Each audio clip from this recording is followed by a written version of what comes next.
TV yìí mo fẹ́ máa wò, ọ̀rọ̀ tó jẹ ti ń gbèsè mo fẹ́ gbọ́, ètò lóríṣiríṣi wọ́n wà lọ́lọ́kan òjọ̀kan, ìròyìn tó kojú òṣùwọ̀n àtàwọn ọ̀rọ̀ àgbọ́ fi kọ́gbọ́n, eré wọlé fún tẹ̀rù tọmọ tèwe tàgbà ẹ má fi para. Jije TV mo fẹ́ máa wò, ọ̀rọ̀ tó jẹ ti ń gbèsè mo fẹ́ gbọ́, ètò lóríṣiríṣi wọ́n wà lọ́lọ́kan òjọ̀kan, ìròyìn tó kojú òṣùwọ̀n àtàwọn ọ̀rọ̀ àgbọ́ fi kọ́gbọ́n, eré wọlé fún tẹ̀rù tọmọ tèwe tàgbà ẹ má fi para. Àjànàkú kọjá mórí nǹkan fèrè, bàbá rìnrìn káwí parí. BGI TV, we are the pace setters. Bàbá gbàgede ìmọ̀ tẹlifíṣọ̀n station tí dòde. Ẹ káàárọ̀, ẹ kú ojúmọ́, ojúmọ́ ire ni, ojúmọ́ aláyọ̀, ojúmọ́ ìdùnnú, ojúmọ́ ìgbéga ni. Ẹ rí i wípé kò sí tuntun níbẹ̀ mọ́ o, ó ti di ọjọ́ ajé kejì nínú ọdún 2024. Ẹ rí i wípé gbogbo ọ̀sẹ̀ tó kọjá lọ lọ́hùn-ún, orin tá à ń kọ náà ni pé ṣèyí tó ṣe ọ̀rẹ́ mi ọjọ́ ń lọ. Nígbà tó bá máa wá fi di ìparí ọdún, kí wọ́n náà lè ba lè sọ ìtàn ayọ̀ àti ìtàn ìdùnnú nígbà tí oníkálukú ń jára mọ́ṣẹ́ rẹ̀, tí gbogbo wọn ń ṣakítí mápá, kí wọ́n náà má sùn àsùnpìyè kó má sàsùn para. Ẹ̀rí pé ń gbọ́ máa fi dọjọ́ kejì ọdún ní titun, àwa ti padà sórí afẹ́fẹ́ níbẹ̀rẹ̀ tí náfààní àti máa wò wá, nítorí pé èèyàn kì í múṣẹ́ jẹ kó tún mú ìṣẹ́ jẹ o. Ọdún 2024 ẹ̀gbọ́n tí wọ́n sọ ń gbòòrò ni no gree, má gbà fún èèyàn kankan, má gbà fún ìṣẹ́ láti bọ́ ọ múlẹ̀. Eléyìí ni mo ti fi ń kí wa káàbọ̀ sórí àkọ́tún ètò Ojúmọ́ Aláyọ̀, eléyìí tó jẹ́ àkọ́tún ètò tó jẹ́ pé ó lámìlaka tí gbogbo ẹ̀yin olólùfẹ́ wa tí ẹ ti mọ̀ bẹ́ẹ̀ ni mo wọ́ ní ìkànnì BGI TV yìí. Ẹ̀bẹ̀ ti mọ̀ pé bá ṣe máa ṣe láràárọ̀ òun náà nìyẹn ní gbogbo ọjọ́ ajé Monday sí ọjọ́ àbámẹ́ta Sátidé, òun náà la máa ń náfààní láti mú ètò yìí náà wá sí ojú ìwòran yín ní gbogbo àwọn ìkànnì ìbánidọ́rẹ̀ẹ́ wa gbogbo, ilé ìtẹ́ náfààní láti máa wò wá lóní kétékété. Gbogbo ẹ̀yin olólùfẹ́ wa àtúnkìyìn alùyìn lọ́gbẹ̀ẹ́nu, ẹ̀yin tẹ́ ṣẹ̀ṣẹ̀ ń darapọ̀ mọ́ ìkànnì ìbánidọ́rẹ̀ẹ́ wa lójú òpó YouTube àti ti Facebook àti ti Instagram, adúpẹ́ pé òkúlọ́pọ̀ yín, a kí yín káàbọ̀ sínú mọ̀lẹ́bí aláyọ̀ yìí. Ẹ̀yin tẹ́ ti wà níbẹ̀ látọjọ́ tó ti pẹ́, a kí yín ìpè ẹ kú ìfẹ́ wa lóòrèkóòrè. Èmi ò tí ì pa orúkọ mi dà, Olúṣọlá ló kọ mi yìí, nìkan ló kọ bàbá mi. Olómi agbọ́n làwọn èèyàn ń pè mí, ọmọ ará kíni mi, màjọ méjọ mẹ́rin ní sinmi ẹ̀kọ́ kì í sí nìyàn. Ẹ tún wá nǹkan fìdílé kájọ jẹ gbádùn ètò Ojúmọ́ Aláyọ̀ títí àárọ̀ òní yìí. Ẹ mọ̀ wípé lábala ni ó pín sí abala mẹ́ta ọ̀tọ̀ọ̀tọ̀. Abala àkọ́kọ́ níbi tá a ti fún yín ní kókó àwọn inú ìròyìn eléyìí tá a ti mú wá lábala ìwé ìròyìn olójoojúmọ́ àti lábala ti eré ìdárayá. Abala ti ìkejì ibẹ̀ òun náà ni tá a máa fún yín ní kúlẹ̀kúlẹ̀ ìròyìn yẹn tó wá pín sọ̀nà méjì, tèrè ìdárayá àti ti ìròyìn. Ìkẹta ibẹ̀ ni a ti máa gbàlejò níbi tá a máa fi ọ̀rọ̀ wérọ̀. Láàárọ̀ ni àtúmọ̀ ní àkọ́tún àlejò mi. Ẹ káàárọ̀, ẹ kú dédé àsìkò yìí ní gbogbo tẹ̀ tí ń wò wá bó ni. Tó bá mú lókùnkúndùn, èrè ń bẹ níbẹ̀. Tó bá ṣe mẹ́lẹ́ nídìí ẹ̀, èrè ń bẹ níbẹ̀. Bó bá dẹ̀ sí súnwájú, èrè ń bẹ. Kí ni mò ń perí ẹ̀ gan? Iṣẹ́ lógun ìṣẹ́. Ẹ gbìyànjú kẹ́ ṣe tẹ́ lè ṣe, kẹ́ fi tó kúlẹ̀ sọ̀wọ́ Ọlọ́run tó dá yín, torí pé iṣẹ́ níṣẹ́ ń jẹ́ tọmọ olè lóṣòro. Ẹ kú ojúmọ́ lẹ́ẹ̀kan sí ní gbogbo ibi tẹ́ bá tẹ́ láǹfààní láti máa gbọ́ wa, láti máa wò wá níkànnì amóhùnmáwòrán BGI TV. Ọ̀dẹ̀ òdùn bí àjèrè bí alihamudulilayi rọ́bì alamin, ògo ní fọlọ́run lókè ọ̀run fún àǹfààní tá a tó rí gbà láti rí ọjọ́ ajé mìíràn nínú oṣù kínní ọdún 2024. Ẹ kú ojúmọ́ lẹ́ẹ̀kan sí. Ọ̀tẹ̀ ló ń jẹ́ ìlú ń pè ọ́, kò sẹ́ni tí ò lórúkọ tiẹ̀. Àfin tèmi ìdílò ìdánimọ̀ lọ́jà tó bá dọ́jà báyìí wọ́n á mọ̀ pé ó dọ́jà ni. Èmi tí ń tòótọ́ Samuel Owóyẹmí, fẹ́lẹ́fẹ́lẹ́ láyé lórúkọ tèmi, fẹ́lẹ́ ní gbogbo èèyàn mọ̀ mí sí. Èmi náà kọ́, Ọlọ́run ọba òkè ló ń fún mi ṣe ní gbogbo ìgbà. Àti dé o láti máa mú àwọn ìròyìn yẹn wá sí etí ìgbọ̀nyín lọ́lọ́kọ̀ òjọ̀kan gẹ́gẹ́ bí a ti kọ̀wé rẹ̀ láàárọ̀ òní. Ẹ má gbàgbé o lójú òpó ìkànnì abánidọ́rẹ̀ẹ́ wa Facebook gbàgede ìmọ̀ with Aláwìyé Adébáyọ̀, lórí Instagram gbàgede ìmọ̀ _22, lórí YouTube ńkọ́ bàbá gbàgede ìmọ̀ TV là ń jẹ́ lórí YouTube. Ẹ má wàá gbàgbé láti subscribe láti máa rí àwọn ìròyìn wa àti àwọn ètò àwòlọ́lọ́kọ̀ọ́jọ̀kan bí a bá ṣe múlẹ̀ fún yín. Bákan náà lórí ẹ̀rọ ayélujára TikTok bàbá gbàgede ìmọ̀ là ń jẹ́ lórí TikTok. Ẹ jẹ́ kájọ máa kọ́ mọ́ lùbọ́ lápá bẹ̀yẹn kó lè rí bó ṣe yẹ kó rí. Láì dènà pẹ̀lú láì fi ọ̀pá pọ̀lọpọ̀lọ péjọ tí mo bá ti máa ń ṣe wípé apá ọ̀dọ̀ tèmi láti ìròyìn eré ìdárayá láti máa kọ́kọ́ yànnàná kókó orí rẹ̀ fún yín ká tó wọnú àwọn ìròyìn lọ lẹ́kùnrẹ́rẹ́ gẹ́gẹ́ bí a ti kọ̀wé rẹ̀ láàárọ̀ òní. Ẹ jẹ́ ká bẹ̀rẹ̀ láti ilé láti ń kẹ̀ṣọ́ ròde. Ǹjẹ́ jẹ́ mọ̀ wípé bá ṣe ń ṣe ìpalẹ̀mọ́ fún ikọ̀ agbábọ́ọ̀lù orílẹ̀-èdè Nàìjíríà látàrí bí wọ́n ṣe ń lọ sí orílẹ̀-èdè Ivory Coast fún ìdíje AFCON tí yóò máa gbìnàyà lọ́jọ́ àbámẹ́ta tí a wà yìí. Alex Iwobi ó ti sọ̀rọ̀ ẹ̀rántí ẹ̀ agbábọ́ọ̀lù ọmọ orílẹ̀-èdè Nàìjíríà kí ló sọ ẹ máa láǹfààní láti gbọ́ láàárọ̀ òní. Ǹjẹ́ jẹ́ mọ̀ pé ikọ̀ agbábọ́ọ̀lù orílẹ̀-èdè méjì ọ̀tọ̀ọ̀tọ̀ ni wọ́n ti fìdí ẹ̀ múlẹ̀ wípé wọ́n ti balẹ̀ fúdẹ̀ sí orílẹ̀-èdè Ivory Coast ṣáájú ìdíje AFCON. Orílẹ̀-èdè méjì wo ni ẹ máa láǹfààní láti gbọ́ láàárọ̀ òní. Bákan náà jẹ́ kí n máa sọ di mọ̀ fún yín pé bí wọ́n ṣe máa wọ aṣọ ìyẹn nọ́mbà tó máa wà lẹ́yìn àwọn agbábọ́ọ̀lù orílẹ̀-èdè Nàìjíríà wọ́n ti fi nọ́mbà yẹn wọ́n ti fi léde. Ẹ wá nǹkan fìdílé ta ló ń gbá nọ́mbà 9 fún wa lásìkò yìí, ta ló ń gbá nọ́mbà 10 fún wa, nọ́mbà 4 tí Wilfred Ndidi kò láǹfààní láti wọ̀ ta ló wá ń wọ̀ lásìkò yìí. Ẹ máa láǹfààní láti mọ irúfẹ́ ẹni tó ń wọ̀. Bákan náà Rafael Nadal ẹ wò ó látàrí ìfarapa tó tún ní kò ṣe bẹ́ẹ̀ kò tún bá wọn tẹ̀síwájú níbi ìdíje Australian Open. Ẹ wò ó kò parí ìfẹsẹ̀wọnsẹ̀ yẹn, ìdíje yẹn kò bá wọn parí ẹ̀ kí ló ṣẹlẹ̀ sí gangan. Ẹ máa láǹfààní láti gbọ́ láàárọ̀ òní. Lánàá ìyà jẹ ikọ̀ agbábọ́ọ̀lù Arsenal wọn kó bẹ̀rẹ̀ ìyà fún wọn 2-0. Ikọ̀ agbábọ́ọ̀lù Liverpool fi nà wọ́n. Eléyìí ló gbọ́ ohùn jáde láti ẹnu akọ́nimọ̀ọ́gbá fún ikọ̀ agbábọ́ọ̀lù Arsenal ìyẹn Mikel Arteta. Kí ló sọ ó ti ṣàlàyé àwọn ọ̀rọ̀ kankan sílẹ̀ máa fi tó yín létí láàárọ̀ òní. Gbogbo àwọn ìròyìn ni wọ́n ṣe bẹ́ẹ̀ ni wọ́n bá wá sóde bìbà láàárọ̀ òní. David Gee ẹ̀rántí ẹ̀ ó dà ń pé ní báyìí bí nǹkan ṣe ń lọ pẹ̀lú rẹ̀ nínú ìtàn ìgbésí ayé ẹ̀ ó dà pé ó fẹ́ fi àdàgbà ìtòrọ̀ lágbo bọ́ọ̀lù aláfẹsẹ̀gbá. Kí ló ṣẹlẹ̀ gangan sí David Gee ṣe mọ̀ bẹ́ẹ̀ bá mọ̀ ẹ wá nǹkan fìdílé tàbí kẹ́ fìdílé nǹkan ká pàdé lórí pápá BGI TV màá ní ọ̀nà náà fún yín délẹ̀ dáadáa ẹ jẹ́ ká pàdé bẹ́ẹ̀. Ó dáa látòrí pápá yẹn ẹ jẹ́ ká mọ̀ ọ̀rẹ́ eléyìí tó ti jáde láàárọ̀ òní nínú ìròyìn olójoojúmọ́ ilẹ̀ wa lórí ọ̀rọ̀ tó sì ní ṣe pẹ̀lú ìkọlù eléyìí tó ṣẹlẹ̀ ní ìpínlẹ̀ Plateau ìyẹn ní ọjọ́ Kérésìmesì ó kọlà ní ọdún 2023 níbi tí àwọn ọ̀pọ̀lọpọ̀ àwọn ènìyàn tí ẹ̀mí wọn tó ti lọ sí ìkan gbòógì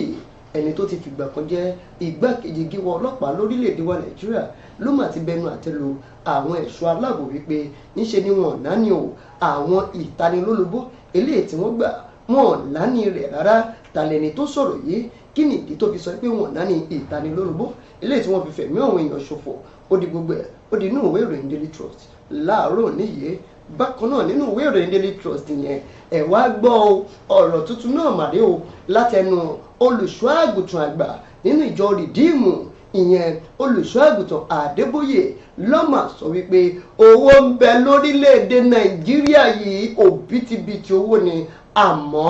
ọwọ́ àwọn tó wà ọwọ́ àwọn tí ò jẹ́ kó wà òun náà àwọn wo ló wà tí ò jẹ́ ó wà báyìí tọ́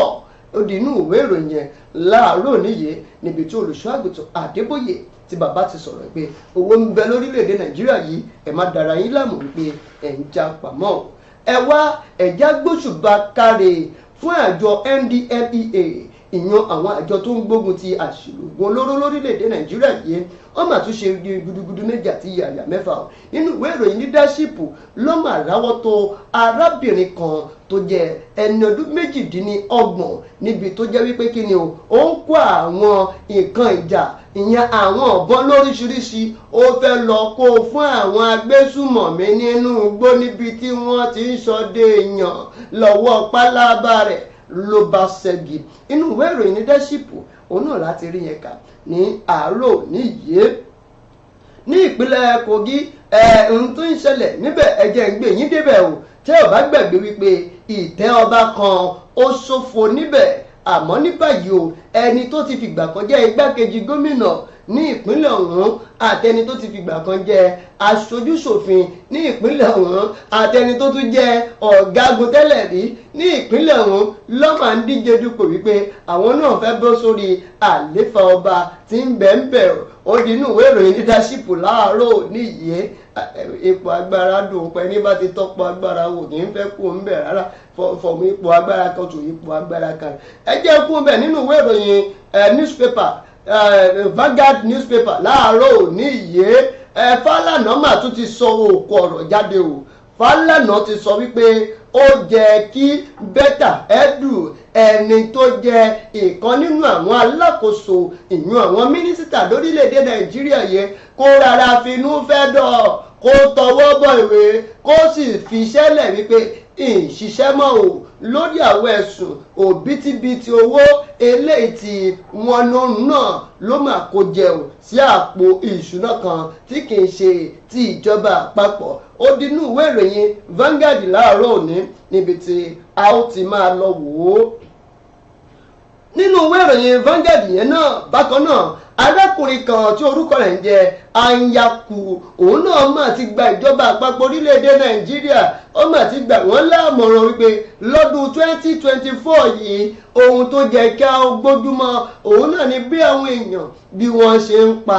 àwọn ọmọ orílẹ̀-èdè Nàìjíríà nípakúpa àbí ṣé ìjọba àpapọ̀ ṣé wọ́n fẹ́ ká mọ́ dínkù ni bọ́ọ̀ bá fẹ́ jẹ́ máa dínkù kí wọ́n gbájúmọ́ yẹn náà lọ́dún 2024 nínú ìwé ìròyìn The Nation ẹ̀tún wá gbọ́ o ìkan tó ṣẹlẹ̀ ní ìlú Ọ̀ṣun tẹ́lẹ̀ rí òun la rí tá à ń pariwo àmọ́ ní báyìí wọ́n mà ní arábìnrin kan eléyìí tó kú sí ilé ìtura ní ìpínlẹ̀ Èkó iléeṣẹ́ ọlọ́pàá àwọn náà mà ti bẹ̀rẹ̀ sí ní ṣe ìwádìí láti ṣe ìwádìí ohun tó ṣekú pa arábìnrin yìí àti ohun tó wà lẹ́yìn ikú rẹ̀ ṣé gbàgbé ohun tó sì ṣẹlẹ̀ ní ìpínlẹ̀ Ọ̀ṣun wípé ọ̀rọ̀ sì ń bẹ lórí rẹ̀ nílé ẹjọ́ ká máa lọ ká máa bọ̀ ń bẹ̀ ẹ wo ó dìgbà tá a bá wọnú ìròyìn kẹ̀ tó gbọ́ kùnkùn nínú ìròyìn nítorí pé ìròyìn ó sọ́ra rẹ̀ di pọ̀pá ó sọ́ra rẹ̀ di pẹ̀tẹ̀pẹ̀tẹ̀ tá a nà ní pọ̀pá ó mà tábára lé tó ta bára oko nínú ìwé ìròyìn Punch ilé tá a máa náǹfààní láti fi káàdì ìròyìn tá a máa mú wá fún yín láàárọ̀ nílẹ̀ ẹni tó jẹ́ gómìnà ní ìpínlẹ̀ Ondo ẹni tó rí gbé débẹ̀ ni o èyàn Lọ́kì Ayédàtiwà òun náà ló máa ti kọ ìpinnu wípé òun ò náwó nínú wípé òun fẹ́ dá àwọn ìgbìmọ̀ ìṣàkóso inú ẹgbẹ́ òṣèlú APC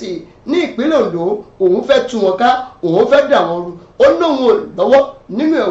àwọn òròyìn wọ̀nyí òun náà la máa náǹfààní láti bẹ̀rẹ̀ sí ní máa tójú bọ̀ tẹnu bọ̀ tẹ̀yìn ará alẹ́ náà yóò máa náǹfààní láti máa tètè yín bọ̀ àmọ́ láti bí ẹ̀já nìṣó lórí pápá. èmi ni aláìlúwà ọba dókítà Adédòkun Ọmọnìyí Àṣọlá Bọ́lárìn aróyin kẹ́yè kínní ọ̀ràngún ti ìlú Òkè Ìlá ní ìpínlẹ̀ Ọ̀ṣun ẹ̀yin yan wa mo rọ̀ yín o ẹ máa bá mi wo BGI TV bàbá gbàgede olólùfẹ́ Yorùbá ni ó fẹ́ òótọ́ sísọ ó máa fẹ́ràn àwọn ènìyàn ó fẹ́ràn wa nílẹ̀ Yorùbá ẹ máa wo ibi tó yẹ ká máa bò ní gbogbo ìgbà ibi tá a bá dẹ̀ ti lè ran ilé iṣẹ́ yìí lọ́wọ́ ẹ jẹ́ ká ràn wọ́n lọ́wọ́ wọ́n ṣe nǹkan tọ́lọ́run nìkan wá ṣe ni ojú wa ò ní fọ́ o etí wa ò ní di o iléeṣẹ́ náà kò ní dàrú iléeṣẹ́ náà á máa dàgbà sókè ni BGI TV ẹ má fi ṣeré ẹ máa wò lóòrèkóòrè. Ọ̀yá ẹ káàbọ̀ sórí abala tá a pè ní látòrí pápá BGI TV níbí láti máa gbé ìjọba yìí ṣàlàyé ìròyìn eré ìdárayá fún yín nọ́mọ́nọ́mọ́ kí tí yín má bàa dìse láì dènà pẹ̀lú láì fi ọ̀pá pọ̀lọpọ̀lọ péjọ àfitèmí nílò ìdánimọ̀ ọjà tó bá dọ́jà báyìí wọ́n á mọ̀ pé ó dọ́jà ní èmi tí ń tòótọ́ Samuel Owóyẹmí fẹ́lẹ́fẹ́lẹ́ láyé lórúkọ tèmi fẹ́lẹ́ ní gbogbo èèyàn mọ̀ mí sí àti ṣetán wọn láti máa fún yín ní ìròyìn eré ìdárayá láàárọ̀ ní ẹ má gbàgbé o láti máa ṣe eré ìdárayá torí a máa ṣàgọ́ ara yín láǹfààní púpọ̀ ẹ gbìyànjú tẹ̀ bá ti ṣẹyọkan láàárọ̀ yìí ẹ ṣẹyọkan kí ẹ lè rí àǹfààní tó sodo sábẹ́ ṣíṣe eré ìdárayá lóòrèkóòrè. Ó yá láì dènà pẹ̀lú láì fọ̀pá pọ̀lọ̀pọ̀lọ̀ péjú ẹ̀ tí mo bí a ti máa ń bẹ̀rẹ̀ ilé láti máa ń kẹ́ṣọ́ ròde ẹni palẹ̀mọ́ ìdíje AFCON tí yóò máa wáyé lọ́jọ́ àbámẹ́ta ọ̀sẹ̀ tí a wà yìí. Orílẹ̀-èdè Nàìjíríà wa náà ṣe ìpalẹ̀mọ́ lápò ọ̀dọ̀ tiwa. Ǹjẹ́ jẹ́ mọ̀ pé lónìí la máa gbá ìfẹsẹ̀wọnsẹ̀ ọlọ́rẹ̀ẹ́sọ̀rẹ́ kan tí ìgbà tá a bá ń kojú ikọ̀ agbábọ́ọ̀lù kan níbi orílẹ̀-èdè UAE níbi tá a fi ìkalẹ̀ sí gẹ́gẹ́ bí ibi ìpàgọ́ wa. Ṣùgbọ́n lánàá a ní àǹfààní láti gbá ìfẹsẹ̀wọnsẹ̀ ọlọ́rẹ̀ẹ́sọ̀rẹ́ kan ibi tá a ti kó bẹ̀rẹ̀ ìyà fún ikọ̀ agbábọ́ọ̀lù kan pẹ̀lú 6-2 ní abala àkọ́kọ́ ní wòwòdé tí a ti ń nà wọ́n lọ pẹ̀lú 6-2. Adémọ́lá Lókùnwọ̀n ó gbá mẹ́rin wọlé, Victor Osimhen ó gbá méjì wọlé,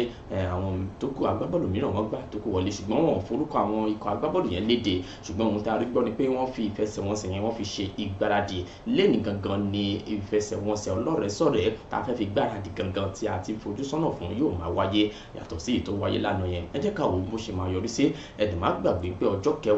oṣù tí a wà yìí ní orílẹ̀-èdè Nàìjíríà yóò máa gbìnàyà lọ sí orílẹ̀-èdè Ivory Coast. Bákan náà ǹjẹ́ jẹ́ mọ̀ pé àwọn orílẹ̀-èdè méjì ọ̀tọ̀ọ̀tọ̀ ni wọ́n ti farabalẹ̀ dé sí orílẹ̀-èdè Ivory Coast báyìí ní ìpalẹ̀mọ́ ìdíje AFCON tí yóò máa wáyé nínú oṣù tá a wà yìí. Orílẹ̀-èdè Guinea Bissau àti orílẹ̀-èdè Morocco àwọn ni àwọn ikọ̀ agbábọ́ọ̀lù tí ìròyìn ti fi ìdí rẹ̀ múlẹ̀ pé wọ́n ti ṣe bẹ́ẹ̀ wọ́n ti balẹ̀ gùdẹ̀ sí orílẹ̀-èdè Ivory Coast lánàá ọjọ́ àìkú Sunday. Bákan náà gẹ́gẹ́ bí wọ́n ṣe fi léde ìyẹn àjọ tó ń rí sí bọ́ọ̀lù aláfẹsẹ̀gbá lórílẹ̀-èdè àgbáyé ìyẹn ilẹ̀ adúláwọ̀ ìyẹn CAF àwọn lọ́sọ̀ dìbò pé Guinea Bissau lẹ́yìn tí wọ́n jẹgba tán lọ́wọ́ ikọ̀ agbábọ́ọ̀lù kan ní orílẹ̀-èdè Mali pẹ̀lú àmì ayò 4-2 ni wọ́n gbéra lánàá òde yìí ni wọ́n fi wá sí orílẹ̀-èdè Ivory Coast. wọ́n ní orílẹ̀-èdè Morocco àwọn náà wọ́n ṣe bẹ́ẹ̀ wọ́n jáwé olúborí níbi ìfẹsẹ̀wọnsẹ̀ ọlọ́rẹ̀ẹ́sọ̀rẹ́ táwọn náà fi gbáradì. Ṣùgbọ́n lánàá òde yìí àwọn náà wọ́n ti dé sórílẹ̀-èdè Ivory Coast. Ẹ jẹ́ ká máa wo àwọn ikọ̀ agbábọ́ọ̀lù orílẹ̀-èdè mìíràn tí wọ́n máa tẹ ọkọ̀ létí lọ sórílẹ̀-èdè Ivory Coast lẹ́ni sí ọ̀la títí gbà tí ìfẹsẹ̀wọnsẹ̀ máa fi bẹ̀rẹ̀. Ẹ má gbà wípé ikọ̀ agbábọ́ọ̀lù Equatorial Guinea yìí àti Guinea Bissau pẹ̀lú orílẹ̀-èdè olùgbàlejò tó fi mọ́ orílẹ̀-èdè tiwa Nàìjíríà ni wọ́n ti kó sínú ìsọ̀rí kan ìyẹn Group A gẹ́gẹ́ bí a ṣe máa fi gagbága pẹ̀lú ara wọn. Ìyẹn jẹ́ gẹ́gẹ́ bí ó ṣe máa jẹ́ láàárọ̀ òní nípa ti ìbá ṣe ń ṣe ìpalẹ̀mọ́ fún ìdíje AFCON. Ẹ jẹ́ kí tí wàá máa sọ di mímọ̀ fún yín pé ǹjẹ́ jẹ́ mọ̀ pé Alex Iwobi ó ti sọ̀rọ̀ ó ní àfojúsùn ikọ̀ agbábọ́ọ̀lù Super Eagles níbi ìdíje AFCON òun ni pé a fẹ́ lọ gba ife ẹ̀yẹ a fẹ́ lọ gbà wálé láì ṣe iyèméjì torí pé àwọn ti gbáradì àwọn ti dira kí bú má bàa pa àwọn nígbà táwọn bá dé sí orílẹ̀-èdè Ivory Coast lọ́wọ́ àwọn ikọ̀ agbábọ́ọ̀lù tí wọ́n ti ṣe tí wọ́n fẹ́ náà àwọn. Ìyẹn jẹ́ gẹ́gẹ́ bó ṣe máa jẹ́. Ẹ wá jẹ́ kí n wá mẹ́nuba ọ̀rọ̀ ti Super Eagles. Mo sọ fún yín lẹ́ẹ̀kan wípé aṣọ ìgbábọ́ọ̀lù oníkálukú ni wọ́n ti fi léde báyìí pẹ̀lú nọ́mbà tí ẹ máa rí lẹ́yìn wọn. Ẹ má gbàgbé wípé gbogbo àwọn ikọ̀ agbábọ́ọ̀lù yìí ni wọ́n ti pé 25 tí wọ́n ti kó lọ sí orílẹ̀-èdè Ivory Coast. Ṣùgbọ́n ní báyìí wọ́n ti ní pé aṣọ ìgbábọ́ọ̀lù wọn oníkálukú ni wọ́n ti ṣe bẹ́ẹ̀ ni wọ́n ti fi léde. Nọ́mbà 1 wa náà ni Francis Uzo òun ni wọ́n fún nọ́mbà 1 gẹ́gẹ́ bí aṣọ́lé. Nọ́mbà 2 òun ni Ọlá Àìná ẹ̀rántí Ọlá Àìná agbábọ́ọ̀lù ọwọ́ ẹ̀yìn ni Zaidu Sanusi òun ni nọ́mbà 3 wa. Nọ́mbà 4 yìí òun ni Al-Hassan Yusuf ẹni tó rọ́pò Wilfred Ndidi lẹ́yìn ìfarapa tí ó ní òun ni yóò máa wọ aṣọ ìgbábọ́ọ̀lù nọ́mbà 4 lásìkò tá à ń wí yìí. William Truth Ekong òun ni yóò máa wọ aṣọ ìgbábọ́ọ̀lù 5 ìyẹn nọ́mbà 5. Sami Ajayi ìyẹn máa wọ aṣọ ìgbábọ́ọ̀lù 6. Ahmed Musa Agbọ̀jẹ tó tún máa jẹ́ balógun lórí pápá níbi ìfẹsẹ̀wọnsẹ̀ yẹn fún ikọ̀ agbábọ́ọ̀lù orílẹ̀-èdè Nàìjíríà òun ló máa wọ nọ́mbà 7 jersey. Frank Oyeka òun ló máa wọ nọ́mbà 8. Nọ́mbà 9 kò sí ẹni méjì tí yóò máa wọ̀. Victor Osimhen náà ló máa wọ nọ́mbà 9 fún wa. Joe Aribo aṣọ ìgbábọ́ọ̀lù tí wọ́n fún yìí nọ́mbà 10 ló ti jẹ́ káwọn èèyàn máa wò pé aṣọ nọ́mbà 10 tó gbélé lára yìí ó ṣeéṣe kó má ṣe kíni kó má pa lórí o torí aṣọ yìí ó jẹ́ aṣọ tó ṣe iyebíye fún orílẹ̀-èdè Nàìjíríà. Ẹ jẹ́ ká wò ó bóun náà ṣe máa ṣe àmúlò àǹfààní nọ́mbà 10 tí wọ́n fún yẹn. Samuel Chukwueze nọ́mbà 11. 12 Bright Osayi Samuel. 13 Bruno Oyemechi. 14 Kelechi Iheanacho. nọ́mbà 15 Moses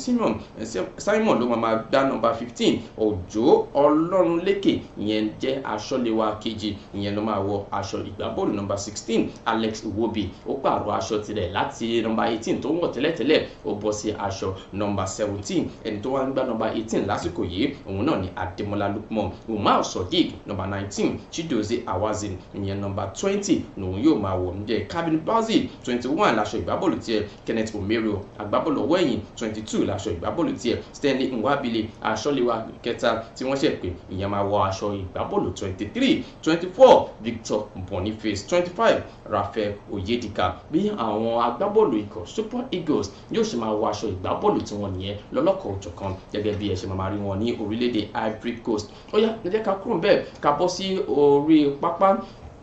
orí pápá bọ àwọn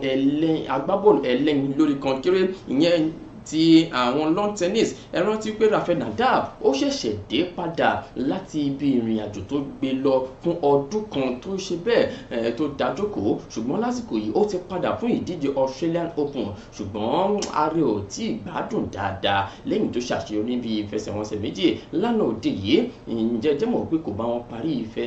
ìfigagbága tó gbá ní ìpele ikọ̀ ẹlẹ́ni mẹ́jọ yẹn quarter final tí ó fi ṣe bẹ́ẹ̀ tó fi di ẹsẹ̀ mú pé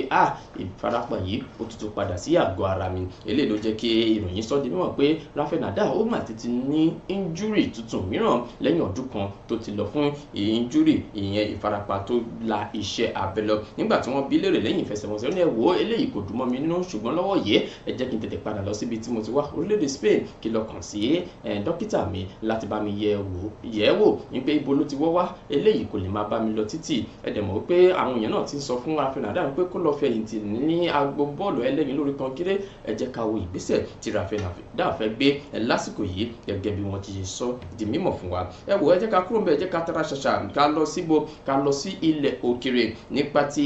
ìdíje FA Cup èyí tó wáyé lópin ọ̀sẹ̀. ẹ má gbàgbé wípé ikọ̀ agbábọ́ọ̀lù Manchester City wọ́n jáwé olúborí Chelsea wọ́n jáwé olúborí 4-0 ní Chelsea náà àwọn tí wọ́n kojú. bákan náà Newcastle wọ́n lọ na ikọ̀ agbábọ́ọ̀lù tí wọ́n lọ kojú nílé wọn. Leicester City àwọn náà jáwé olúborí. báyìí ni wọ́n ṣe gbé dé àná níbi tí a ti rí ikọ̀ agbábọ́ọ̀lù Liverpool àti Arsenal tí wọ́n gbéná wojú ara wọn. ìfẹsẹ̀wọnsẹ̀ lẹ́yìn ìbẹ̀rẹ̀ ó kọ́kọ́ tóra wọn ṣùgbọ́n àmọ́ wípé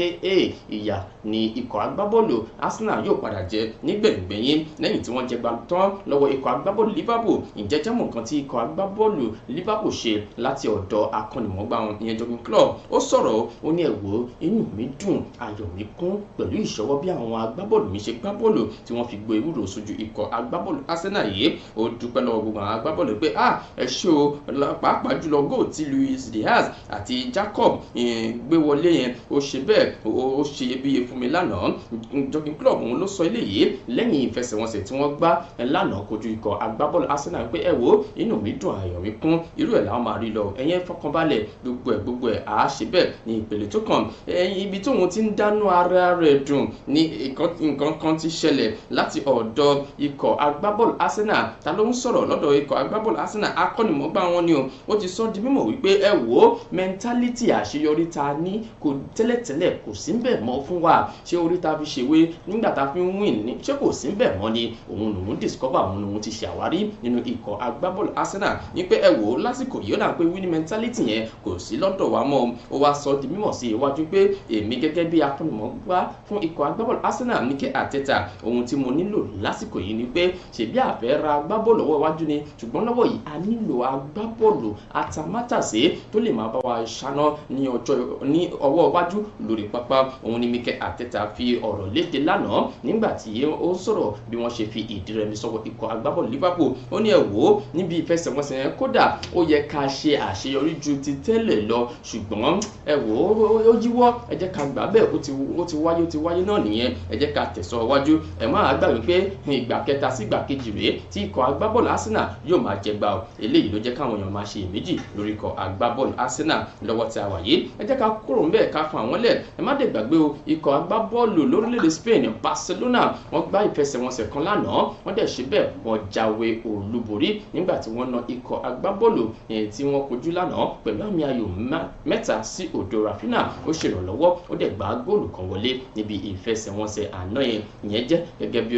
Ferran Torres náà òun náà láǹfààní láti mí àwọn níbi tí ikọ̀ agbábọ́ọ̀lù Barcelona ti kojú ikọ̀ agbábọ́ọ̀lù kan tí wọ́n wà ní orílẹ̀-èdè Spain ìyẹn jẹ́ gẹ́gẹ́ bí ó ṣe máa jẹ́ ẹ jẹ́ ká padà sórílẹ̀-èdè England kí ló ń ṣẹlẹ̀ lórílẹ̀-èdè England ẹnìkan tó ti fìgbà kan rí jẹ́ aṣọ́lé fún ikọ̀ agbábọ́ọ̀lù Manchester United David De Gea òun ni wọ́n ti ń sọ di mímọ̀ lọ́wọ́ tí a wà yìí wípé bàbá yìí aṣọ́lé yìí kò tí ì rí inú ikọ̀ agbábọ́ọ̀lù kan lọ lásìkò yìí torí náà olóṣì wa ń rò wípé ó dà wípé ó ti tán fún òun lágbo bọ́ọ̀lù aláfẹsẹ̀gbá ẹ wò ó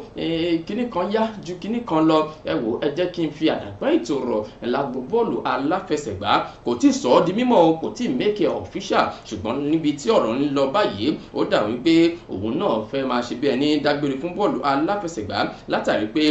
nǹkan ò tí ì ṣẹnure fún lágbo bọ́ọ̀lù aláfẹsẹ̀gbá látàrí bí kò ṣe rí inú kan agbábọ́ọ̀lù kan lọ láti máa tẹ̀síwájú ṣùgbọ́n ẹ jẹ́ ká wò ó bóyá láìpẹ́ láì jìnà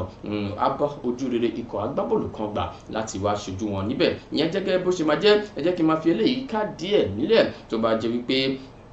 ẹ̀yin ṣẹ̀ṣẹ̀ ń darapọ̀ mọ́ wa ni ohun tí a fẹ́ mẹ́nubà báyìí òun ni ọ̀rọ̀ káràkátà pàṣípààrọ̀ àwọn agbábọ́ọ̀lù tó ti bẹ̀rẹ̀ láti ọjọ́ kìíní oṣù tí a wà yìí ṣùgbọ́n eléyìí tí mo gbé dé láàárọ̀ yìí ló ní ṣe pẹ̀lú ikọ̀ agbábọ́ọ̀lù Manchester United ni wọ́n ti ń ṣe ìgbáradì wọ́n ti ń ṣe ìpalẹ̀mọ́ láti fi agbábọ́ọ̀lù wọn kalẹ̀ ní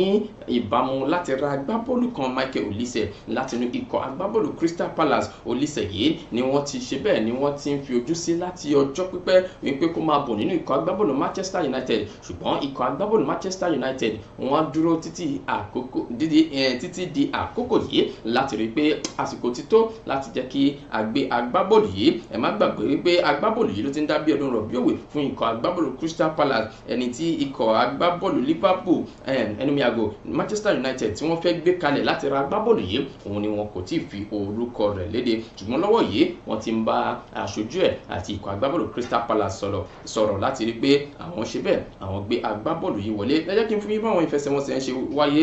ní àná níbi ìdíje FA Cup ẹ má gbàgbé pé oríṣiríṣi àwọn ikọ̀ agbábọ́ọ̀lù ni wọ́n ti ṣe bẹ́ẹ̀ ni wọ́n ti pèrègédé níbi ìdíje FA Cup lánàá òde yìí ìfẹsẹ̀wọnsẹ̀ náà wáyé o lórílẹ̀‐èdè Italy Italian Serie A AC Milan wọ́n jáwé olúborí wọ́n na Empoli pẹ̀lú àmì ayò 3-0 Torino wọ́n na ikọ̀ agbábọ́ọ̀lù Napoli ṣé a máa sọ pé torí kò sí Osimhen ńlé ni wọ́n ṣe jẹgba báyìí 3-0 ni wọ́n jẹ o Lazio ó na Udinese wọ́n na wọn mọ́lé 2-1 ìyẹn yọrí sí Salernitana wọ́n gbélé fọrùn rọ sọ́wọ́ ikọ̀ agbábọ́ọ̀lù Juventus 2-1 ìyẹn padà yọrí sí Roma àwọn tí Jose Mourinho 1-1 ni wọ́n gbà pẹ̀lú ikọ̀ agbábọ́ọ̀lù Atalanta ibi tí Ademola Lookman gba bọ́ọ̀lù jẹun fún ó yá ni mo sọ fún yín pé ìfẹsẹ̀wọnsẹ̀ tó wáyé lánàá Egypt àwọn náà gbáradì fún ìdíje AFCON wọ́n na orílẹ̀-èdè Tanzania pẹ̀lú àmì ayò 2-0 ẹ jẹ́ ká wá lọ sí orílẹ̀-èdè England nínú ìdíje FA Cup báwo ló ṣe wáyé lánàá West Ham wọ́n gbá àmì ayò ẹyọ kọ̀ọ̀kan pẹ̀lú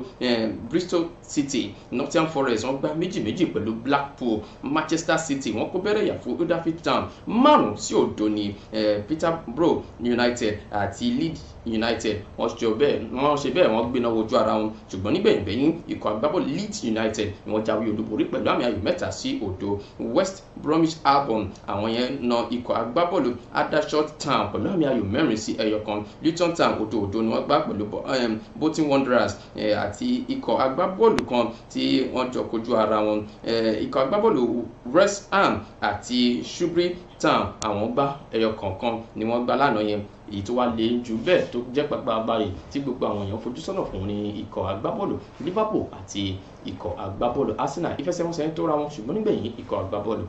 Liverpool ni wọ́n jáwé olúborí ẹ wò ó níyàn ṣe wọn lọ́kà ṣe gbogbo yìí tẹ̀ fẹ́ bá wa jẹ́ láàárọ̀ ní adúpẹ́ lọ́wọ́ yín àjọṣewọ́ ò ní bàjẹ́ níbi làwọn ò mọ̀ lórí abala tí a pè ní látòrí pẹ̀pà BGI TV títí dìgbà mìíràn ọdún ní mímì kì í ṣàìmọ̀fólókò àfi tèmi ò nílò ìdánimọ̀ lọ́jà tó bá dọ́jà báyìí wọ́n mọ̀ kó dọ́jà ní èmi tí ń tòótọ́ Samuel Owóyẹmí fẹ́lẹ́fẹ́lẹ́ láyé lórúkọ tèmi fẹ́lẹ́ ní gbogbo èèyàn mọ̀ mí sí ẹ̀yìn gbá pẹ́nájì wọ̀túrọ̀yàn ẹ má gbàgbé wípé ètò ojúmọ́ aláyọ̀ pẹ̀lú lómi ọgbọ́n ó tẹ̀síwájú ẹ má yí kúrò. ìṣẹ̀lẹ̀ ńlá ọ̀rọ̀ yìí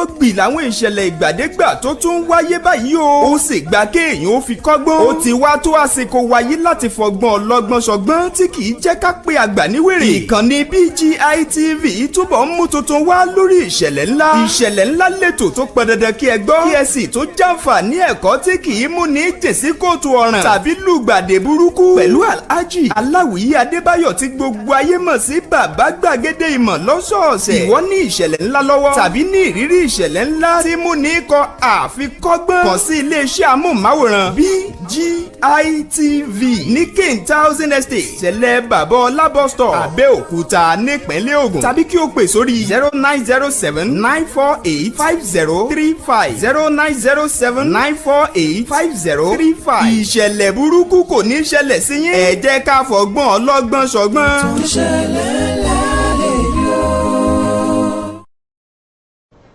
ẹ káàbọ̀ láti òkè lọ́hùn níbi tá a ti lọ sórí pápá níbi tá a ti lọ ṣeré ìdárayá. agbádùn ìròyìn tí a rí láti orí eré ìdárayá yẹn bí a ṣe ń palẹ̀mọ́ fún ìfẹsẹ̀wọnsẹ̀ àkọ́kọ́ dùn mí pé wọ́n fòókọ̀ mi sí ni mo dẹ̀ gbìyànjú kí wọ́n fòókọ̀ mi sí torí bí ẹ ṣe ń wò mí yìí agbábọ́ọ̀lù ni mí o ó kàn jẹ́ pé ẹnu ni mo fi ń gbá bọ́ọ̀lù tèmi. ẹ já lọ sínú àwọn ọ̀rọ̀ yìí lè tó ti jáde lójúmọ́ ilẹ̀ wa láàárọ̀ òní yẹn tẹ́ wà lókè òkun ẹ wá máa gbọ́ àwọn ọ̀rọ̀ yìí lọ́lọ́kan òjọ̀kan èjèèjì nítorí àkókò yẹn tó ti ń sáré léńjẹ ẹni tó ti fìgbà kan jẹ́ igbákejì ọ̀gá àgbà ọlọ́pàá lórílẹ̀‐èdè wa Nàìjíríà ìyẹn tá a mọ orúkọ rẹ̀ sí Dápò Makama òun ló mà ti bẹnu àtẹ́lu àwọn tí wọ́n jẹ́ ẹ̀ṣọ́ aláàbò ní ìpínlẹ̀ Plateau wípé wọ́n gba ìtanilólobó síbẹ̀síbẹ̀ wọ́n kọ̀ láti gbé ìgbésẹ̀ ilé ètò jẹ kí wọ́n gbé látàrí ìṣẹ̀lẹ̀ ilé ètò ṣẹlẹ̀ ní ọjọ́ Kérésìmesì ó kọ̀ láti tọdún 2023 ní ìjọba ìbílẹ̀ Mbokos àti ìjọba ìbílẹ̀ Mbakinladi ní ìpínlẹ̀ Plateau ọ̀hún náà wípé níṣe ni wọ́n náni rẹ̀ Makama yìí òun gangan ni ẹni tó jẹ́ adarí àgbà fún àjọ àwọn ẹ̀ṣọ́ aláàbò tí wọ́n pè ní Rainbow ní ìpínlẹ̀ ọ̀hún tí wọ́n jẹ́ bí ẹ̀ṣọ́ aláàbò ní ti ìjọba ìbílẹ̀ nígbà tó máa ṣàlàyé rẹ̀ ó ní ojúṣe ti tàwọn gangan òun náà ni láti ṣiṣẹ́ papọ̀ pẹ̀lú àwọn tí wọ́n jẹ́ ẹ̀ṣọ́ aláàbò lónígbòógì lórílẹ̀‐èdè Nàìjíríà gangan ilé tó jẹ́ ti ẹ̀ka ti ìpínlẹ̀ Plateau ọ̀hún nígbà táwọn sì kófìrí wípé irú nǹkan báyìí fẹ́ ṣẹlẹ̀ ní kọ́mọ́kébé làwọn tètè fi tó àwọn ẹ̀ṣọ́ aláàbò tó kàn létí o nígbà táwọn fi tó wọn lọ́wọ́ ni wọn ò náání wọ́n wòó pé bóyá kì í ṣe ìròyìn ilé tó fẹsẹ̀ múlẹ̀ bóyá ìròyìn ẹlẹ́jẹ̀ ni àṣẹ̀yìnwá àṣẹ̀yìnbọ̀ òun náà ló wá mú kí ọ̀pọ̀lọpọ̀ àwọn ènìyàn kí wọ́n sọ ẹ̀mí wọn nù sí irú nǹkan báyìí. Makama òun ló gbóṣùbà kárí sáàrẹ orílẹ̀-èdè wa Nàìjíríà yan ààrẹ Bọ́lá Ahmed Tinubu bí ó ṣe rán igbákejì rẹ̀ yan Kashim Shettima àti ẹni tó jẹ́ alákòóso fọ́rọ̀ tó ní ṣe pẹ̀lú ètò ààbò lórílẹ̀-èdè wa Nàìjíríà Nuhu Ribadu láti lè wá wo ìpele tí nǹkan òun náà tó ti ṣẹlẹ̀ ní ìpínlẹ̀ Plateau. ẹ wo àgbáríjọ gbogbo ọ̀rọ̀ eléyìí tí ń bẹ nínú ìwé ìròyìn Daily Trust láàárọ̀ yìí tí Makama tó sọ jáde òun náà ni wípé àwọn ẹ̀ṣọ́ aláàbò ni wọn máa ṣiṣẹ́ wọn bó ti tọ́ àti bó ti yẹ ẹ̀jẹ̀ ń kúrò níbẹ̀ àkókò dúró dẹnìkan já ìtẹ̀nà tí ń tàn nínú ìwé ìròyìn Daily Trust náà báyìí o ẹni tó jẹ́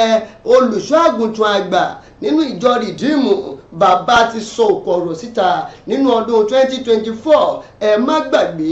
àwọn ọ̀rọ̀ tó ń lọ nígboro wípé no gree má gbà fún anybody òun náà mà lọ̀rọ̀ tí bàbá sọ síta o ẹ wò ó ẹ má dára yín láàmú pé ẹ sá lọ kúrò lórílẹ̀‐èdè Nàìjíríà owó ń bẹ lórílẹ̀‐èdè Nàìjíríà yìí olùṣọ́ àgùntàn Enoki Adébóyè ló mà ṣiṣọ́ lójú eléyìí o nínú ilé ìjọsìn tó jẹ́ olú ilé ìyá ìjọsìn rìdíìmù ọ̀hún ẹ̀ka tó wà ní Èbúté Mẹ́ta ní ìpínlẹ̀ Èkó níbi tí wọ́n ti ń ṣe ayẹyẹ ìsìn ìdúpẹ́ ti tọdún 2024 ní àná òde òní yìí níbẹ̀ ló ti ń sọ̀rọ̀ rẹ̀ wípé ẹ má jà kágbára wa lásìkò ṣùgbọ́n ẹjá sòótọ́ fúnra wa òwò ń bẹ lórílẹ̀‐èdè Nàìjíríà yìí ohun tó kàn kàn òun lóminú ni wípé ọwọ́ àwọn èèyàn tí ò jẹ́ kówó ń bẹ òun náà ni ó ń bẹ o ṣùgbọ́n bí gbogbo wa bá ní sùúrù tá a sì tẹ̀síwájú láti mọ ṣiṣẹ́ wa bó ti tó àti bó ti yẹ wípé owó wà lórílẹ̀‐èdè Nàìjíríà yìí o fún gbogbo wa pátápátá. Mo tún fò fẹ́rẹ́ mo kúrò ń bẹ̀ ẹ̀jẹ̀ ń gbé yín débẹ̀ nínú ìwé ìròyìn leadership arábìnrin eléyìí tí wọ́n mú tó jẹ́ wípé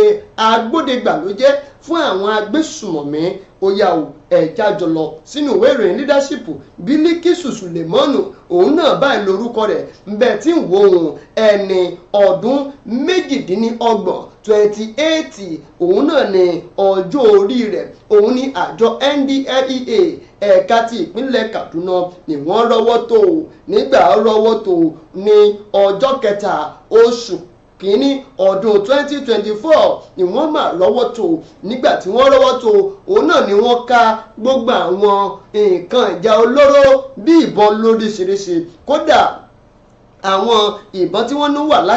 lákòlò rẹ̀ òun náà ni wọ́n ní ó fẹ́ pé 300 eléyìí tó jẹ́ pé agbódegbà ló jẹ́ fún àwọn agbésùmọ̀mí nínú igbó ẹni tó jẹ́ adarí ọ̀rọ̀ tó ní ṣe pẹ̀lú ìròyìn nínú àjọ NDLEA náà ọ̀gbẹ́ni Fẹ́mi Babáfẹ́mi òun ló ní sẹ́rí Bílíkísù ni wọ́n rọ́wọ́ tó lójú ọ̀nà eléyìí tó fẹ́ lọ kó àwọn ìbọn lóríṣiríṣi fún àwọn agbésùmọ̀mí ní abúlé Kankumi ní ìpínlẹ̀ Katsina kó tó wá di wípé ọwọ́ tó nígbà tí wọ́n bẹ̀rẹ̀ sí ní ṣàlàyé rẹ̀ wípé Babáfẹ́mi ló ṣàlàyé pé ọwọ́ tó Bílíkísù látàrí ìgbésẹ̀ àti ìjáde káàkiri tí àjọ NDLEA tí wọ́n jáde ní ìpínlẹ̀ Kaduna o wọ́n ní wọ́n jáde ní ìpínlẹ̀ Èkó, Niger, Kogi, Kano, Borno àti ìpínlẹ̀ Ọ̀ṣun láti lè lọ mójútó àwọn nǹkan kan lóríṣiríṣi. Nígbà wọ́n jáde wọ́n rọ́wọ́ tó àwọn afurasí 12 ọ̀tọ̀ọ̀tọ̀ eléyìí tó jẹ́ pé Bílíkísù yìí olórí ọ̀daràn gidigidi gan náà nítorí pé ó jẹ́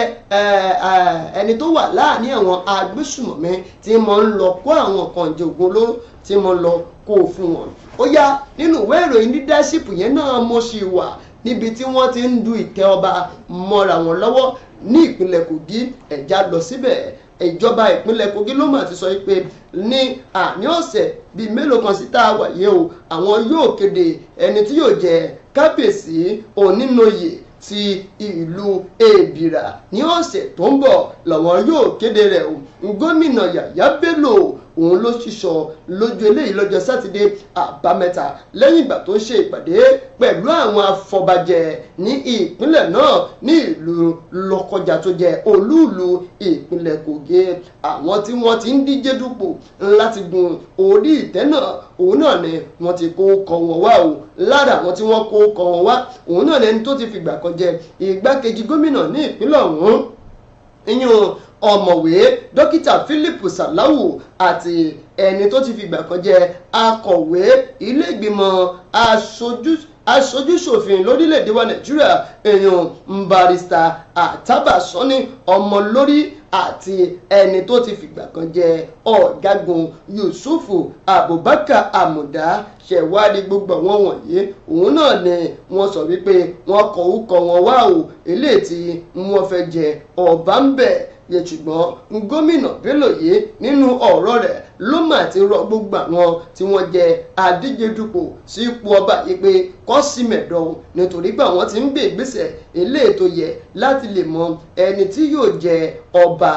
lórí ibi tí wọ́n wà wọn èèyàn ọba Onínoyè ti ìlú Èbìrà lẹ́yìn oṣù méjì eléyìí tí ọba dókítà Àdó Ibrahim tó máa jẹ́ Ọlọ́run nípè eléyìí tó papòdà tó wàjà òun náà ni gbogbo ìgbésẹ̀ lè ló ń ṣẹlẹ̀. Mo kúrò níbẹ̀ o. Fẹ́mi Fálànà ti sọ fún Bẹ́tà Ẹ̀dù yìí pé ó jẹ́ lọ sígbá tó ní kó sí òun náà ní pé kó lọ kọ̀wé fipò sílẹ̀. Ẹ mọ̀ pé láyé àtijọ́ bí wọ́n bá fọ́ba lórí oyè wọn á ní ó wọlé o kó lọ sígbá. Òun náà lọ̀rọ̀ tí ẹni tó jẹ́ agbẹjọ́rò àgbà ajàfẹ́tọ̀ ọmọnìyàn lórílẹ̀‐èdè wa Nàìjíríà Olóyè Fẹ́mi Fálànà ló mà ti rọ ẹni tó jẹ́ alákòóso fọ́rọ̀ ọmọnìyàn níṣe lórílẹ̀‐èdè Nàìjíríà yìí àti fún ìṣàkóso àwọn ìṣẹ̀lẹ̀ pàjáwìrì láti lọ ṣe kíni o kó lọ kọ̀wé fipò sílẹ̀ látàrí àwọn owó eléyìí tí wọ́n ní ọkọ̀ jẹ eléyìí tó lé ní 500 mílíọ̀nù náírà tí wọ́n kó sínú àpò rẹ̀ ní ọjọ́ ẹtì Friday òun náà ni àwọn ọ̀rọ̀ ràyìnràyìn kan ló ti ń jà ràyìnràyìn lórílẹ̀‐èdè Nàìjíríà wípé ẹni tó jẹ́ olórí olùṣirò owó lórílẹ̀‐èdè wa Nàìjíríà Olúwatóyìn Mèdínì òun náà ló máa kó owó rọ̀bùrọ̀bù kan ọ̀hún sí àpò òṣùnà èèyàn kan tó orúkọ yẹn jẹ́ Oníyelò Bridget eléyìí tí wọ́n sọ wípé bẹ́tà ẹ̀dùn yìí gangan òun náà ni ó náwó nínú ẹ̀ o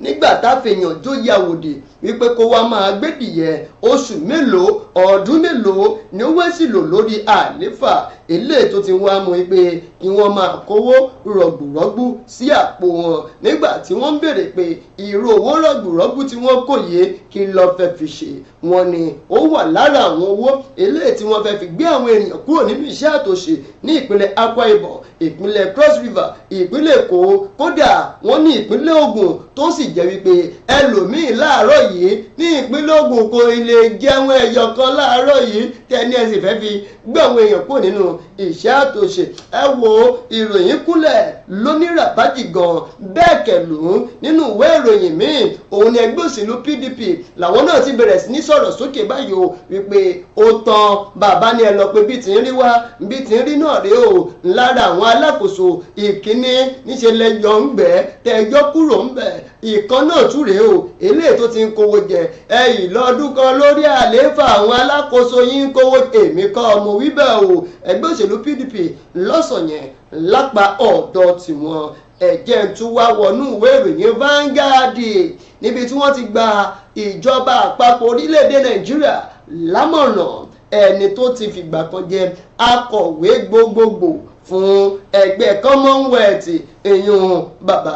Emeka Anyako òun ló ti pe ìjọba àpapọ̀ orílẹ̀-èdè Nàìjíríà wípé a gbọ́dọ̀ sọ akítímápá o ká sókun ṣòkòtò wa ńgbà lọ́tọ̀ tá a lọ ṣẹ̀yọ́ ńgbà máa padà a sókun ṣòkòtò okun ṣòkòtò sì ń wọlẹ̀ kódà òun ni ò jálè rìn dáadáa o èyí tó ti ń fi mú kí ètò ààbò lórílẹ̀‐èdè Nàìjíríà kó máa mẹ́ẹ̀ táwọn èèyàn fi ń pa àwọn èèyàn wa lóní pakúpa Anyako òun ló jẹ́ kílẹ̀ kó di mímọ̀ lánàá òde òní yìí níbi ìpàdé àpínlọ̀sọ̀kan eléyìí iléèwé kan tí wọ́n ṣe àgbékalẹ̀ rẹ̀ tó wà ní ìjọba ìbílẹ̀ Idemi ní ìpínlẹ̀ Adamawa níbẹ̀ ló ti sọ pé gbòógì ọ̀rọ̀ àti gbòógì nǹkan tó jẹ́ kí ìjọba àpapọ̀ orílẹ̀-èdè Nàìjíríà kí wọ́n mú lókùnkúndùn lọ́dún 2024 yìí òun náà ní láti rí wípé wọ́n fòpin sí ìpànìyàn nípakúpa nígbà tí ń ṣe kí a gbàdúrà ká mọ̀ dínkù lórílẹ̀-èdè Nàìjíríà ẹ̀jẹ̀ kúrò níbẹ̀ bẹ́ẹ̀ ò bá gbàgbé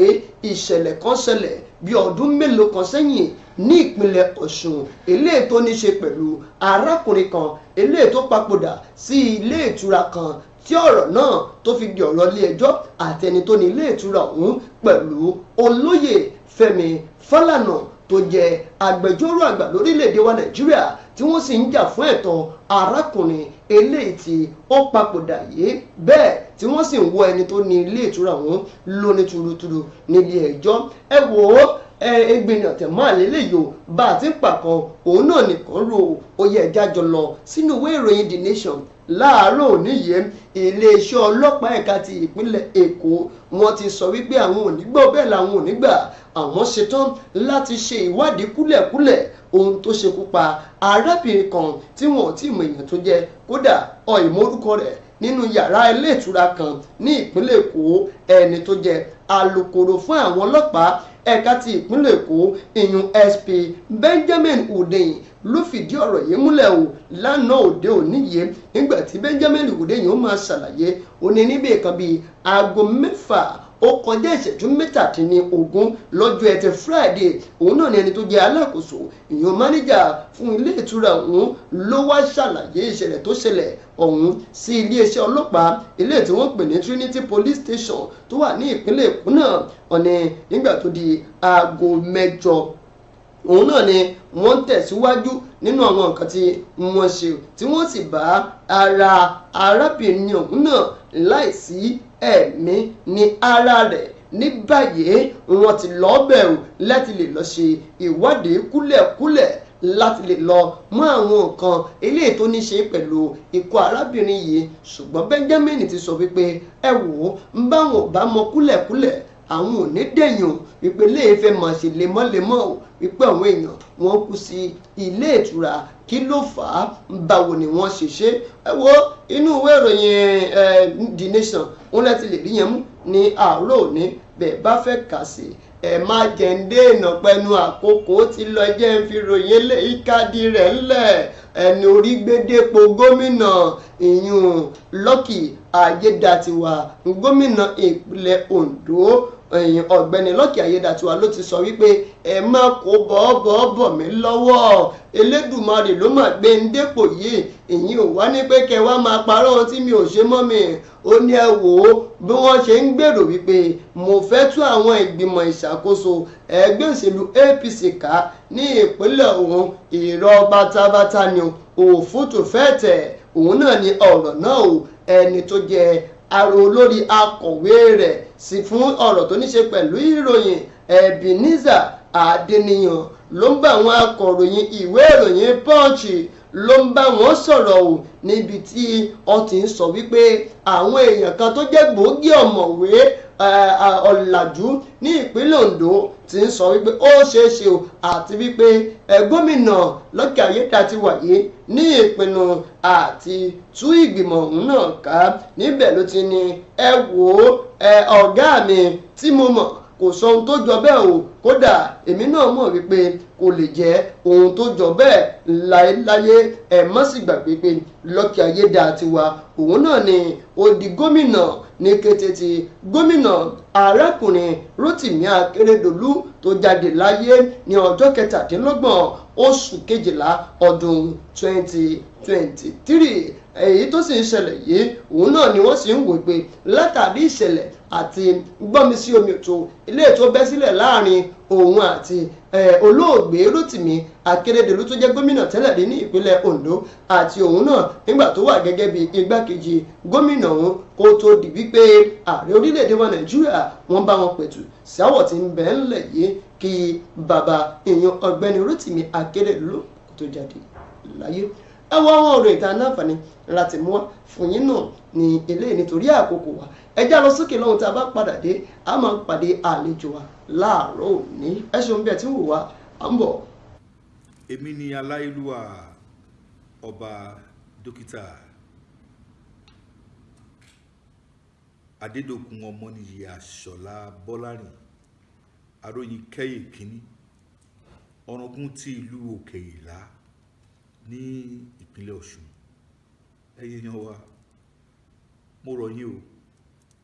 ẹ máa bá mi wo BGI TV bàbá gbàgede olólùfẹ́ Yorùbá ni ó fẹ́ òótọ́ sísọ ó máa fẹ́ràn àwọn ènìyàn ó fẹ́ràn wa nílẹ̀ Yorùbá ẹ máa wo ibi tó yẹ ká máa bò ní gbogbo ìgbà ibi tá a bá dẹ̀ ti lè ran ilé iṣẹ́ yìí lọ́wọ́ ẹ jẹ́ ká ràn wọ́n lọ́wọ́ wọ́n ń ṣe nǹkan tọ́lọ́run nìkan wá ṣe ni ojú wa ò ní fọ́ o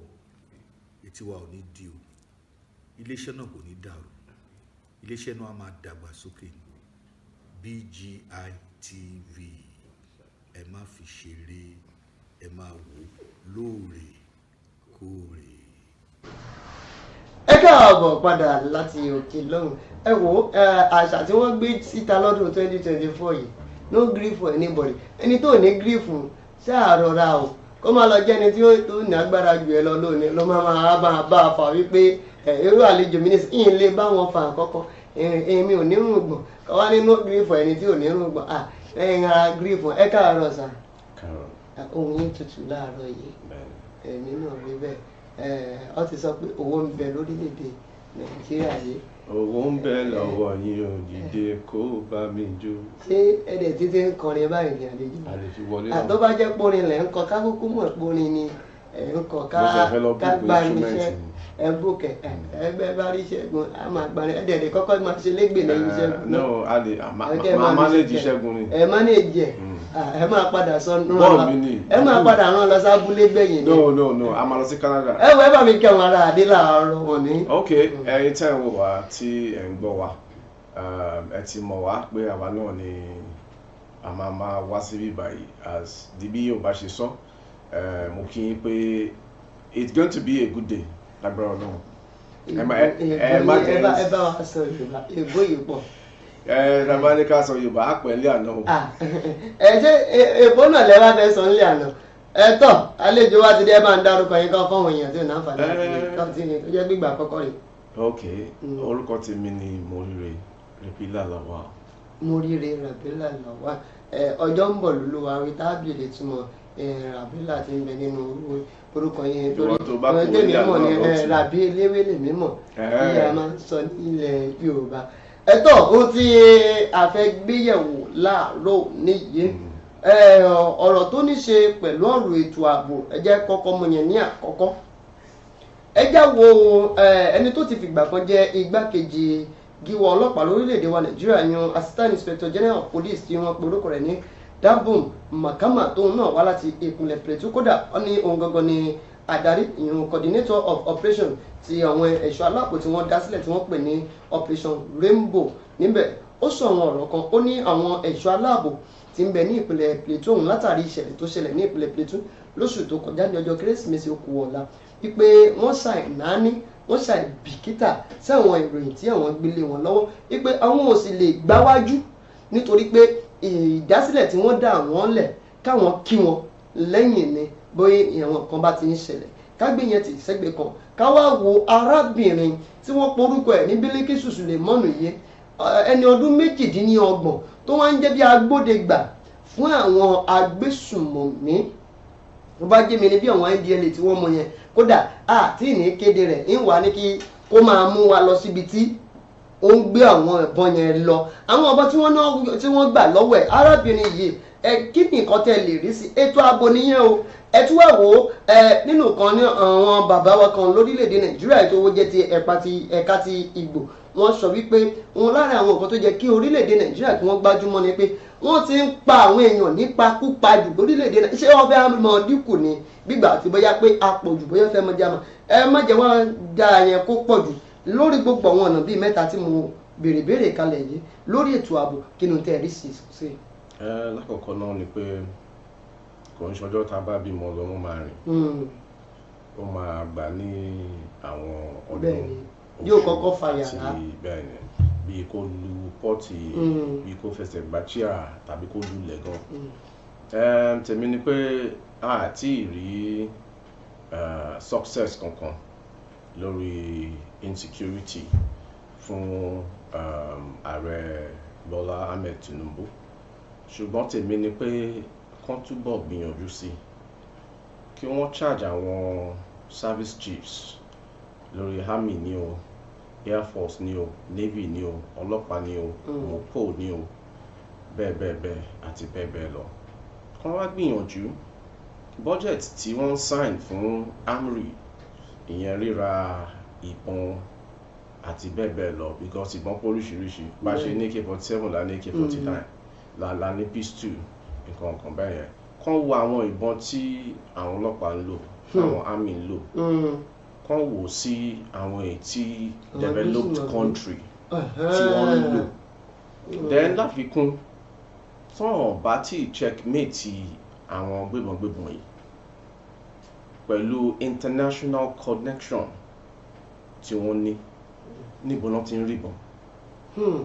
orí omi ṣáà náà ṣàfihàn ni wọ́n ti ń gbébọn wọlé fún wọn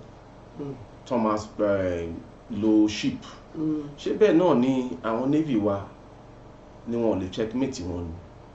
ṣé bẹ́ẹ̀ náà ni àwọn air force wa ni wọ́n lè checkmate wọn ni. Mo rántí pé nígbà tí ààrẹ àná Muhammadu Buhari tó wà ń bẹ̀ wọ́n challenge ex head of state Abdulsalam Abubakar wípé wọ́n rí personal private jet tó ń dispense oúnjẹ àti mímu fáwọn agbésùnmọ̀mí ó ní anybody can use my private jet fẹ́ni tó bá ní làákàyè irun dúdú tó wà ń bẹ̀ tẹ́lẹ̀ ti di funfun tán fẹ́ni tó bá ní làákàyè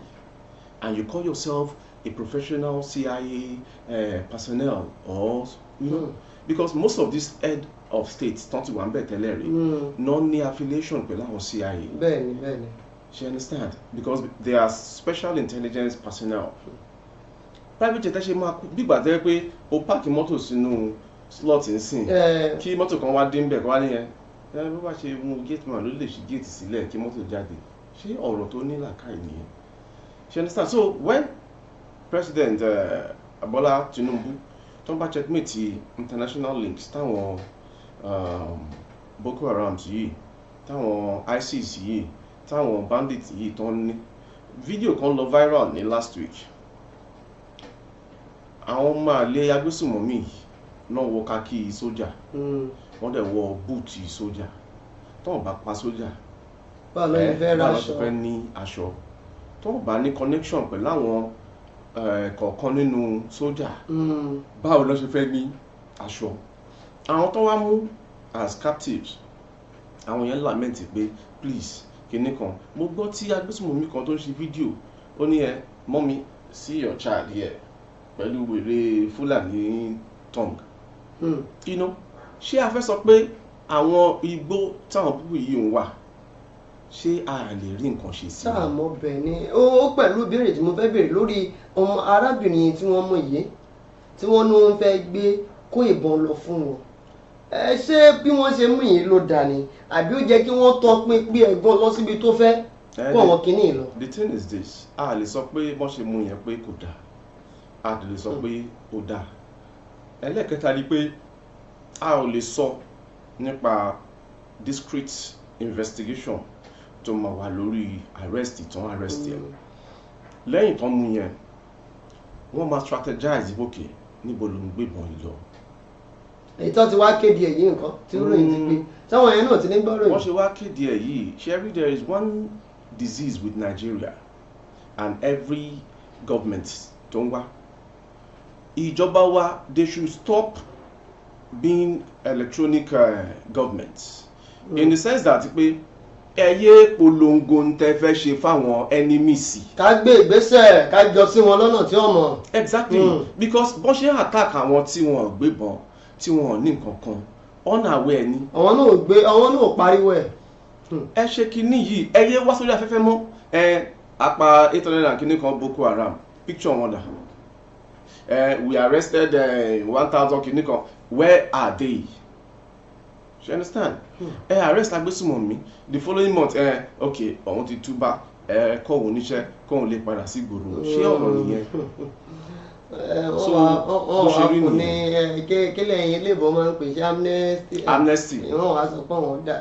tọ́ ẹ wò, ẹ jẹ́ kí lórí ọ̀rọ̀ ààbò náà ni mo ṣe wà. Wọ́n ní wọ́n rí òkú arábìnrin kan ní ilé ìtura ní ìpínlẹ̀ Èkó, ṣùgbọ́n ohun tó yà mí lẹ́nu ni wípé ẹni tó jẹ́ alukoro iléeṣẹ́ ọlọ́pàá ẹ̀ka ti ìpínlẹ̀ Èkó kò kọ̀ mú ìròyìn lólófìgè. Ó náà wọ́n fẹ́ ṣe kúlẹ̀kúlẹ̀ ohun tó ṣekú pa arábìnrin.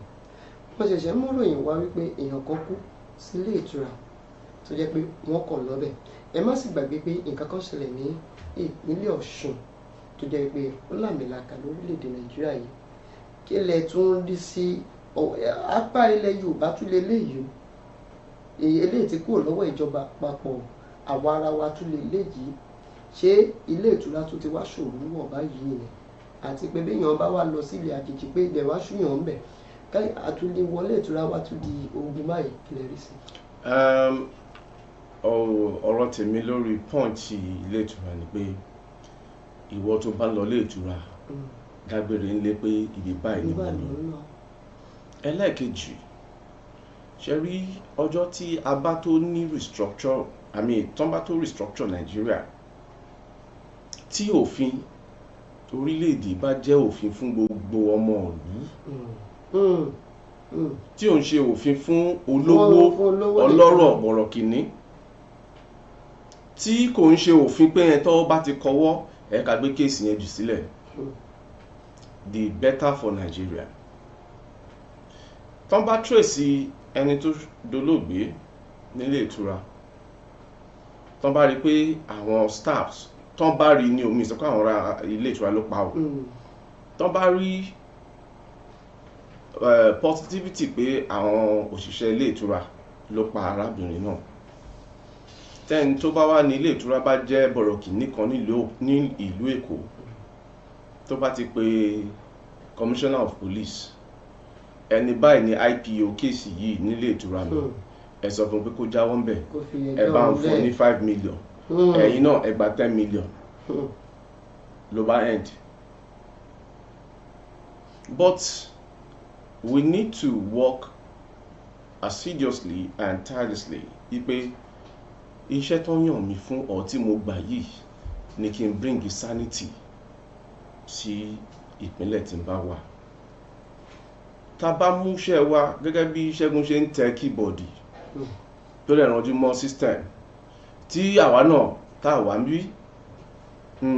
tá rẹ̀ sọ nǹkan tí a mọ̀ tí ìlànà gbé kalẹ̀ legitimately, everybody will surely have success to talk about nígbà tí a bá fẹ̀yìntì lẹ́nu iṣẹ́ because gbogbo ẹ̀ ló máa di tọ́jọ́ kan. Ẹni tó kú sí ilé ìtura èmi fẹ́ sọ fún yín o kí n wọlé ìtura kankan léni kó jẹ́ 5 star or 3 star hotel wàláì tàláì máa ń gbé bẹ́ẹ̀dì sókè o. kí lẹ dé ṣe lẹ bẹ́ẹ̀dì lẹ́fẹ́ sùn ni kí lẹ dé tẹ̀ ń gbé bẹ́ẹ̀dì sókè. igbá lè wà ń bẹ̀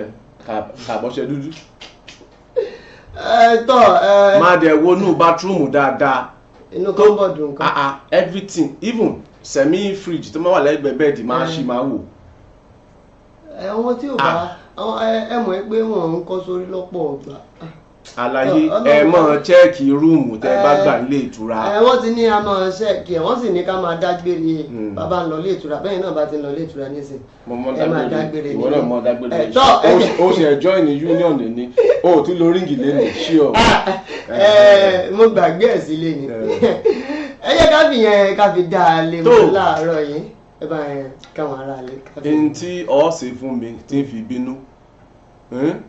má ṣe fún mi o torí tí n bá ṣe fún ọ I no go gree for anybody ni o. no gree ni ó kọ́ tèmi ọ̀rọ̀ no gree ni. lẹ́ẹ̀kan sí ni pé mo ríre Rẹ̀bílà làwà ojú ọmọ ríre o. àmín ọpẹ́ lọ́wọ́ gbogbo àwọn tá a jọ mú ètò ọ̀hún náà wá sí ojúwòrán yẹn láàárọ̀ ní ọpẹ́ lọ́wọ́ àmójú ẹ̀rọ wa èèyàn Olúwaṣẹ́gun àti Abdulrasaq ọmọṣọgbọlá tàjọ mú ètò náà wá lórúkọ gbogbo àwa àti àjòjì àtọkùn ètò yìí Fẹ́lẹ́ àti èmi Olúṣọlá àti àlejò wa Ọ̀gbẹ́ni Mọrírì Rẹ̀bílà ni mo ń dágbére pé ọ̀sẹ̀ yìí á tún fún wa láṣẹdùnmá ó dàbọ̀.